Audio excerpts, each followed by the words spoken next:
Hello friends, welcome back to my channel learn with Richa. आज हम कक्षा 10वीं मैथ्स प्रैक्टिस सेट ए में ए के पार्ट 4 में हम प्रश्न 18 से प्रश्नों को हल करेंगे। आइए देखते हैं। धरती पर एक मीनार ऊर्ध्वाधर खड़ी है। ठीक, धरती पर एक मीनार तो किस तरह से खड़ी होगी?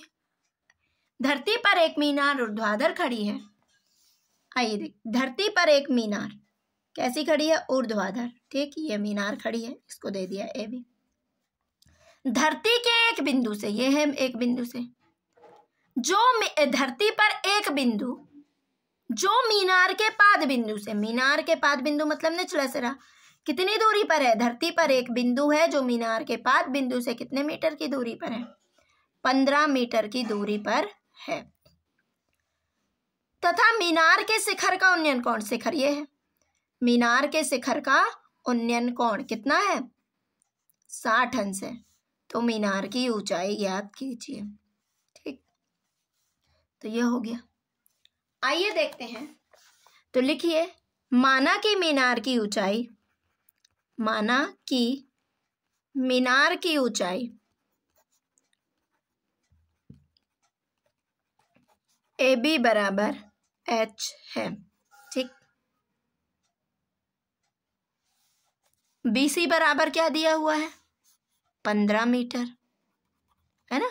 एक बिंदु जो है धरती पर, उसकी निचले बिंदु से दूरी कितनी है? 15 मीटर है। तो ये हो गया।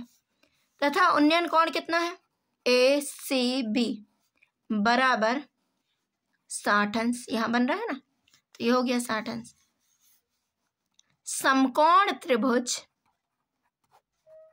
ABC में, तो ये देखिए क्या दिया हुआ है, कौन सा त्रिकोणमितीय अनुपात लगेगा? ये लंब है, ये आधार है। ठीक है, तो लंब आधार किस में होता है? tan में। तो tan थीटा कितना है? 60। tan 60 बराबर लंब क्या है? AB, आधार क्या है? BC। तो tan 60 का मान क्या होगा?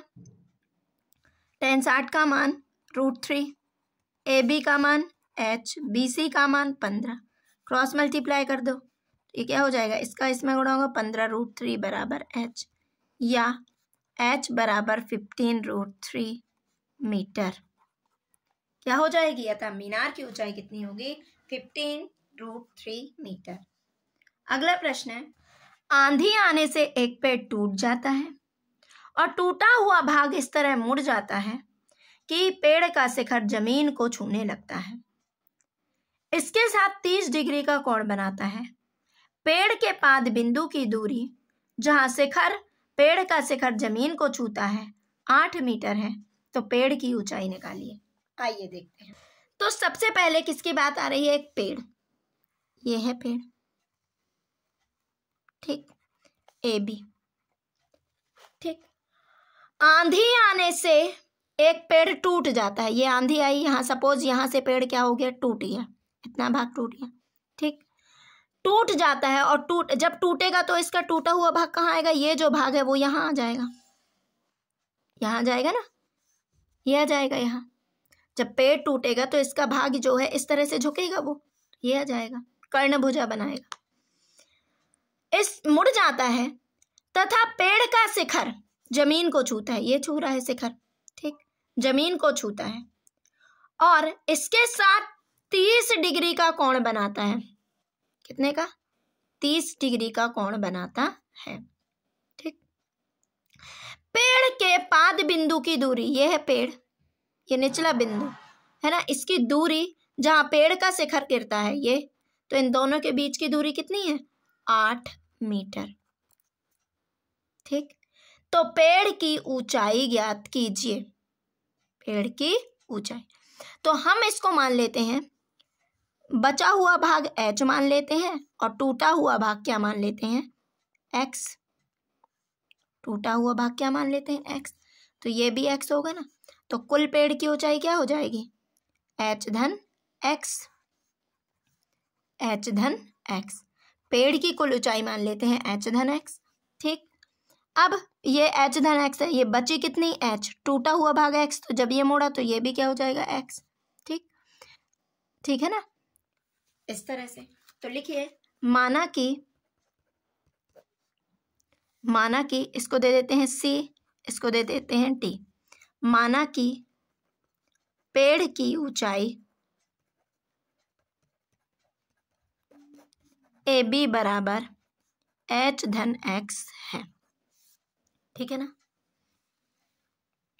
बचे हुए पेड़ की ऊंचाई, बचे हुए पेड़ की ऊंचाई कितनी है, BC बराबर H, तथा टूटे हुए भाग की ऊंचाई, टूटे हुए भाग की ऊंचाई, जो भाग टूट के झुक गया है वो कितना है, CD, AC भी कहलाएगा ना, CD बराबर X, क्योंकि ये जो AC है वही झुक गया है ना, वो CD बन गया है, ठीक है। ये समझ में आया, ये क्या हो गया, X, ठीक। तथा कोण CDB या BDC बराबर 30 अंश। समकोण त्रिभुज किसमें, BCD में, ठीक है। तो हम क्या ले लेते हैं, एक बार ये भुजा ले लेते हैं। तो ये क्या है, लंब और आधार किसका त्रिकोणमितीय अनुपात होता है, tan का। तो tan 30 बराबर लंब क्या है, BC, आधार क्या है, BD। तो tan 30 का मान 1/√3, BC का मान H और BD का मान 8, ठीक है ना। अब तो ये क्या हो जाएगा, क्रॉस मल्टीप्लाई करो, 8 बराबर H√3, तो H बराबर निकालना है हमें, तो H बराबर क्या हो जाएगा, 8/√3, ये हो गया, ठीक। अब यहाँ पर देखते हैं, समीकरण 1 हो गया। अब पुनः समकोण त्रिभुज BCD में, ठीक है ना। अब हमको X निकालना है, तब भी आप क्या ले लीजिए, ये ले लीजिए, ये दोनों ले लीजिए, या ये दोनों, जो आपको लेना हो। तो चलो अपन ये ले लेते हैं, ठीक है ना। तो tan 30 बराबर, नहीं ये लेते हैं अपन आधार बटे कर्ण, है ना। तो आधार बटे कर्ण क्या होगा, कॉस, क्या होगा, कॉस, ठीक। cos 30 बराबर आधार क्या है, BD, कर्ण क्या हो जाएगा, CD। cos 30 का मान क्या होता है, 1/√3/2, ठीक। BD का मान 8, CD का मान X, ठीक। तो क्या हो जाएगा, क्रॉस मल्टीप्लाई, X√3 बराबर 8 दूनी 16, तो X बराबर 16/√3। तो पेड़ की कुल ऊंचाई कितनी है, पेड़ की ऊंचाई बराबर H धन X, तो H का मान कितना आया है, 8/√3, X का मान कितना आया है, 16/√3, तो LCM क्या आ जाएगा, √3, 8 धन 16, कितना हो जाएगा, जोड़ो, 24/√3, ठीक। अब इसका परिमेयकरण कर दो, ये हर में है, तो √3/√3, तो क्या हो जाएगा, 24√3, √3 3, 3 कम 3, 3 8 24, कितना आ गया, 8√3 मीटर। तो पेड़ की कुल ऊंचाई कितनी हो जाएगी, 8√3 मीटर, ठीक। सिद्ध कीजिए कि वृत्त के किसी बिंदु पर स्पर्श रेखा स्पर्श बिंदु से जाने वाली त्रिज्या पर लंब होती है, ठीक है ना।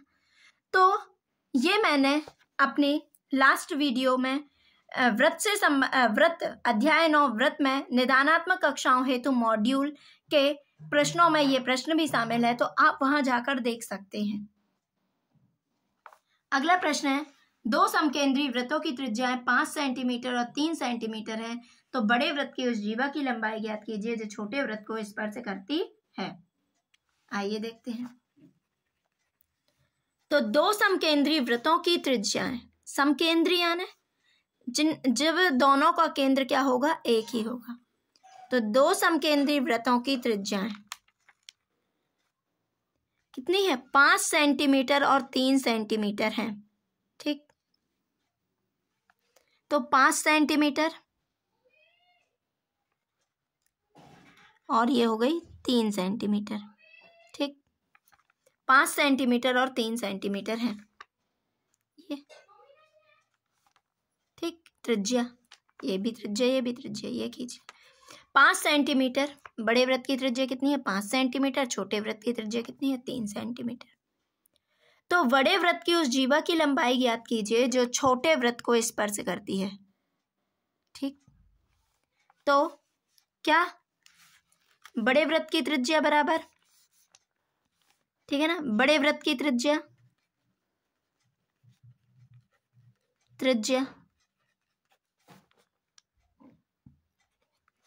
बी दे देते हैं इसको, है ना, ओ से ओ ए बराबर 3 सेंटीमीटर, ठीक। ओ बी ये है ना बड़े वृत्त की, ओ बी कितनी है 5 सेंटीमीटर।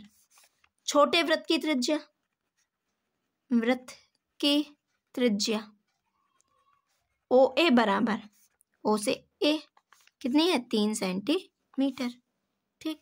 अब हमको पता है कि क्या करना है कि उस बड़े वृत्त की जीवा की लंबाई ज्ञात कीजिए जो छोटे वृत्त को स्पर्श करती है। और हम जानते हैं कि त्रिज्या जो होती है स्पर्श रेखा पर क्या होती है, लंब होती है, ठीक है ना। बीसी क्या कहलाएगी, स्पर्श रेखा है, तो क्या हो जाएगी, ओ ए लंब है किस पर, बीसी पर, है ना। ओ ए बीसी, ओ ए लंब है बीसी पर, क्यों, क्योंकि त्रिज्या स्पर्श बिंदु पर क्या होती है, लंब होती है। त्रिज्या स्पर्श बिंदु पर लंब होती है, ये प्रमेय आपने सिद्ध किया होगा, ठीक। अब जब ये लंब है तो ये क्या बन गया, समकोण त्रिभुज, ये क्या हो गया, समकोण त्रिभुज, ठीक है ना। जब ये समकोण त्रिभुज है तो समकोण के सामने वाली भुजा क्या कहलाएगी, कर्ण, और बची हुई 2 भुजाएं ये हो गई, तो क्या हो जाएगा, समकोण त्रिभुज, त्रिभुज ओ ए बी में क्या हो जाएगा, कर्ण का वर्ग पाइथागोरस प्रमेय से, गोरस प्रमेय से क्या हो जाएगा, ओ बी स्क्वायर बराबर O A square plus A B square. तो क्या है, ओ बी का मान 5, ओ ए का मान 3, ए बी का वर्ग, पचम 25, 3 तिरका 9 धन ए बी का स्क्वायर, तो 25 ऋण 9 बराबर ए बी स्क्वायर। 25 में से 9 गए 16, ए बी स्क्वायर, 4 का वर्ग बराबर ए बी स्क्वायर। तो जब घातें समान है तो आधार भी क्या होंगे, समान होंगे, तो ए बी बराबर क्या हो गया, 4 सेंटीमीटर। अब जब 4 सेंटीमीटर है तो ये देखिए जो ओ ए है वो भुजा बीसी को, स्पर्श रेखा बीसी को क्या कर रहा है, हम जानते हैं किसी वृत्त के केंद्र से जीवा पर डाला गया लंब जीवा को 2 बराबर भागों में बांटता है, ठीक है ना। तो जीवा क्या हो जाएगी, बीसी बराबर 2AB, है ना। तो क्या हो जाएगा, 2, ए बी का मान कितना है 4, 4 दूनी 8, तो जीवा की लंबाई कितनी हो जाएगी 8 सेंटीमीटर। 4 सेंटीमीटर त्रिज्या वाले एक वृत्त के त्रिज्यखंड का क्षेत्रफल ज्ञात कीजिए जिसका कोण 30 अंश है, ठीक है ना। तो आप यहाँ पर आइए देखते हैं, तो क्या दिया हुआ है, त्रिज्या कितनी दी हुई है